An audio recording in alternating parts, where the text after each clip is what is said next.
Hello friends, welcome to fact discover Tamil. இன்றைக்கி நம்ம பார்க்க போகிறது ஒரு ரொம்பவே சுவாரஸ்யமான உயிரினம் பற்றி. ஆமாங்க, இது நம்ம எல்லாருக்கும் தெரிஞ்ச மாதிரியான ஒரு பல்லி தான். ஆனால் சின்ன பல்லி இல்லை, இது பெரிய வலிமையான உடும்பு. பார்த்தோம்னா இதுக்கு நீளமான வால், வலிமையான உடல் இருக்கிறது இந்த உடும்புகளோட தனி ஸ்பெஷல்னு சொல்லலாம்.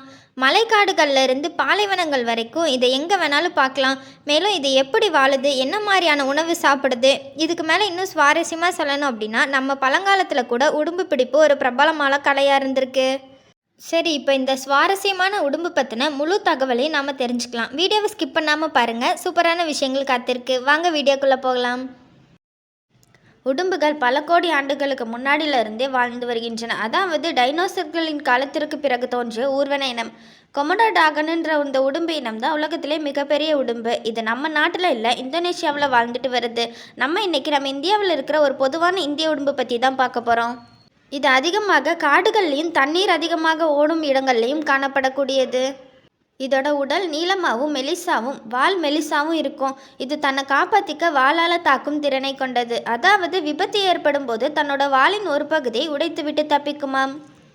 மேலும் அடிப்பாதங்களில் தடிமனான நகங்கள் இருக்கிறதுனால இதுங்களால் எளிதில் மரங்களை ஏற முடியுமாம். இதோட நீளமாக இருக்கிறதுனால சுறுசுறுப்பாக உணவு தேடி சாப்பிடக்கூடியது.